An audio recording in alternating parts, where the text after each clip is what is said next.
What produces wealth? The earth, the sun, and labor produce wealth. Everything we own, everything we consume, everything we need can be traced back to nature's reproductive force and labor. Last week, we talked about indigenous land as one of the sources of wealth in America. But the land itself doesn't produce anything of value for humans without us interacting with it. At the very least, someone needs to pick the apple we eat and haul the water we drink. Consequently, upon landing in America, the early settlers rolled up their sleeves and got to work the land they took. Felled trees, plowed land, and grew food to survive. Perhaps the labor would have been enough to establish a modest settlement, but it cannot explain how a small colony grew into the wealthiest nation in only a few centuries. How did the United States become so rich then? The key source of this wealth was slavery, as historians Beckett and Rockman demonstrate in Slavery's Capitalism, a New History of American Economic Development. Between 1526 and 1865, more than 1 million people were trafficked from Africa and forced to work on southern plantations, and so did their children and their children. Many more people of color were imported from South America and the Caribbean islands where they were kept as slaves.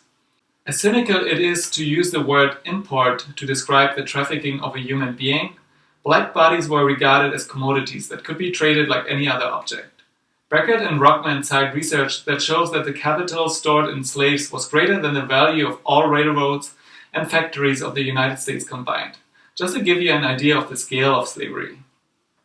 Slave-grown cotton was the biggest industry of the United States in the early and mid-19th century.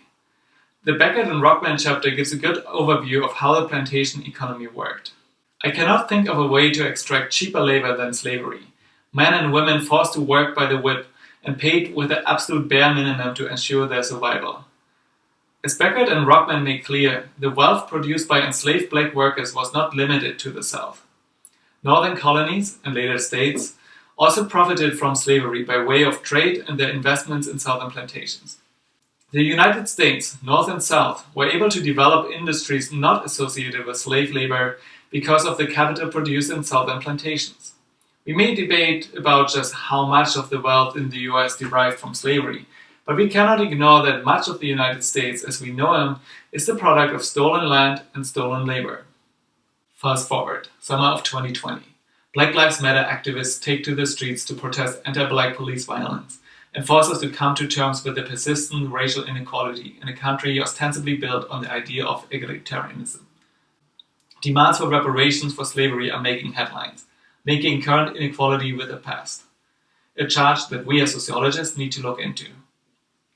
How could slavery, which ended over 150 years ago, affect inequality today? Didn't the 13th Amendment make every person free and equal? Let me address this question with an analogy. Imagine someone stole $10 from you every day for the entire school year. Over the year, that makes, give or take, $2,500 that you could have used to buy food, buy books, or make a trip to see your family. A lot of money. Luckily, you catch the thief and campus police takes care of them. No longer will they be able to steal your $10. So all is well now, right? Wait, you still didn't get back your $2,500 that you desperately need now to buy your back-to-school swag. In a state of law, you would expect to get back your money, including the interest you have lost if you had invested the money. Well, that rule of law did not apply to African Americans when they were emancipated from slavery. For generations, their labor was stolen, filling the pockets of the plantation owners and their business partners. When America recognized that slavery was a crime and fought a war to stop it, they prevented the perpetrators from recommitting the crime, but they never returned the value of the labor stolen from enslaved African Americans. They also never persecuted the perpetrators. Now imagine that instead of stealing $10, the thief steals everything from you, abuses you, dehumanizes you, makes sure you barely survive so that the exploit can continue tomorrow. At the end of the year, campus police intervenes and sets you free. So all is well now, right? Right? Of course not. The next semester is about to start, but you have no money while the thief has it all. Good luck with your GPA. This is the situation that African Americans found themselves in when they were freed from slavery. They had no land, no money, and often not even identity documentation to apply for aid. You might have heard the phrase 40 acres and a mule.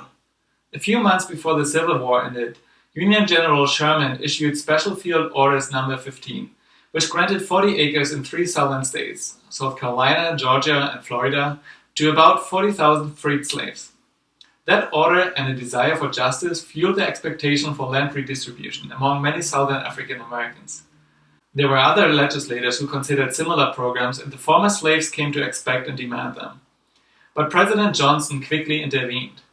Johnson's vision of Reconstruction entailed amnesty to Confederate leaders and slave owners instead of restitution and redistribution, which would have given black workers a share in the wealth they have generated over generations of slavery. So, lacking land and a mule, many freedmen migrated to cities in the north to find factory jobs. Talk about urbanization. Those who wanted to stay and keep farming most often became sharecroppers. In sharecropping, a farmer works someone else's land using someone else's tools in exchange of a share of the harvest. In the US South, the share flowing to the white landowners was usually between a third to a half. This arrangement is a step up from slavery, but still extremely exploitive, and it took sharecroppers generations to build enough wealth to purchase own land, and many did not get there at all. It is the continuity of black farm labor dating back from slavery through sharecropping, through black land ownership and tenant farming that explains why today all but one counties with a rural black population of over 50% are in the South. It is part of the American creed, as sociologist Gunnar Myrdal put it, that every person has equal opportunity. Now compare a white settler or homesteader starting a farm on stolen land with a black freed person becoming a sharecropper. Both work hard and produce the same yield, but the white farmer keeps the entire profit and reinvests it in their farm, while the black farmer has to share half of the yield with their former abuser. That unequal starting position is one of the reasons why wealth between African Americans and European Americans continues to be so unevenly distributed.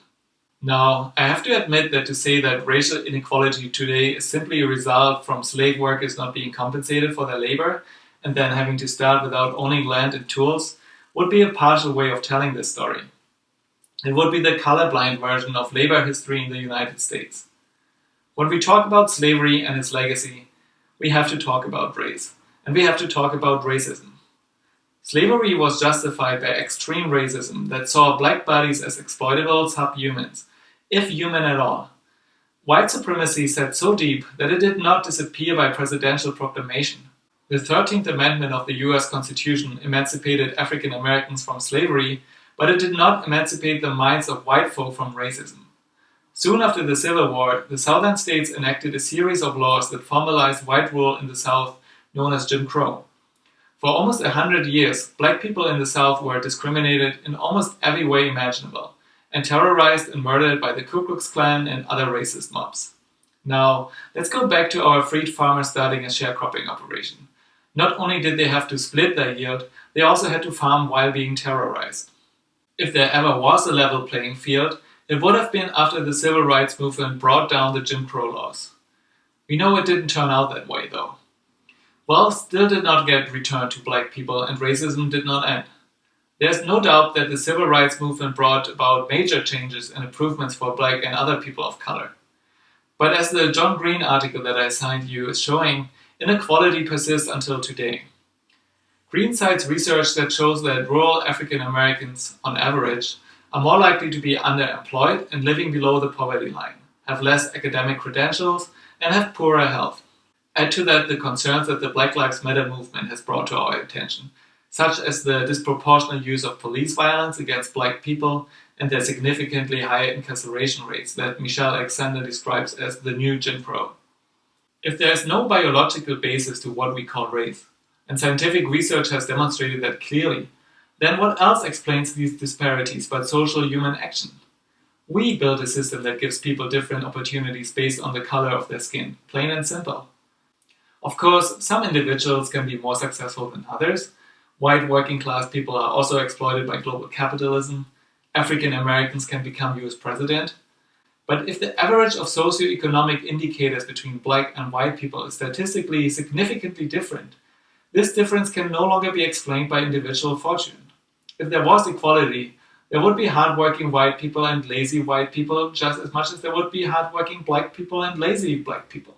but the average of millions of white people would be the same as the average of millions of black people.